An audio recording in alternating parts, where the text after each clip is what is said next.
बाकरवाडीतील प्रमुख पदाधिकारी कार्यकर्त्यांचा नामदार महेश शिंदे गटात प्रवेश. बाकरवाडीच्या विकासामध्ये कमी पडणार नाही, नामदार महेश शिंदे. कोरेगाव शहराजवळ असलेल्या बाकरवाडी परिसराचा सर्वांगीण विकास केला जात आहे. आजवर 6 कोटी रुपयांची विकास कामे मार्गी लावली असून नजीकच्या काळात कोट्यवधी रुपयांच्या विकास कामे केली जाणार आहेत. शेतकऱ्यांच्या मागणीनुसार लासूर बाजूकडील पानंद रस्त्याचे मुर्मीकरण मंगळवारपासून सुरुवात केली जाणार आहे, अशी ग्वाही कृष्णा खोरे विकास महामंडळाचे उपाध्यक्ष नामदार महेश शिंदे यांनी दिली.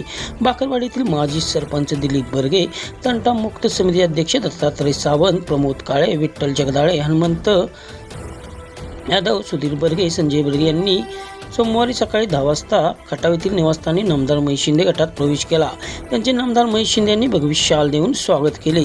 त्यांच्याशी संवाद साधताना ते बोलत होते. जिल्हा नियोजन समितीचे सदस्य राहुल प्रकाश बर्गे, भाजपचे तालुकाध्यक्ष संतोष आबा जाधव, युवराज भाऊ कदम, युवा मोर्चा तालुका उपाध्यक्ष विशाल काळे, विकास सोसायटी चेअरमन अशोक यादव, ग्रामपंचायत सदस्य विनोद बर्गे, दिलीप बर्गे महाराज, माजी सरपंच अभिजित बर्गे, स्वप्नील यादव, अजय सावंत, केतन काळे, प्रवीण काळे, महादेव जाधव, जीवन सकुंडे, राजेंद्र जाधव यांच्यासह मान्यवर उपस्थित होते.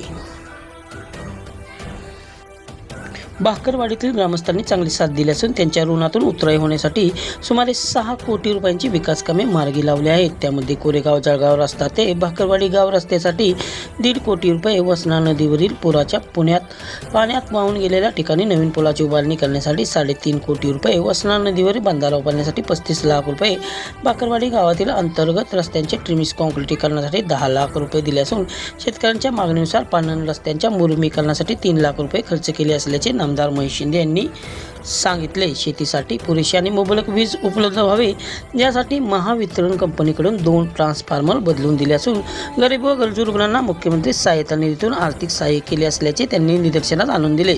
विशाल काळे यांच्यासह ग्रामस्थ युवक कार्यकर्त्यांनी लासूरने बाजूकडील पानंद रस्त्याची मुर्मीकरण करण्याची आवश्यकता व्यक्त केली. त्यास तातडीने मान्यता देत मंगळवारपासून काम सुरू करणार असल्याचे नामदार महेश शिंदे यांनी सांगितले. त्याचबरोबर वसना नदीवर आणखी एक बंधारा, नवीन स्मशानभूमी यासह श्री काळूबाई देवी मंदिर रस्त्याचे काम मार्गी लावणार असल्याचेही त्यांनी स्पष्ट केले.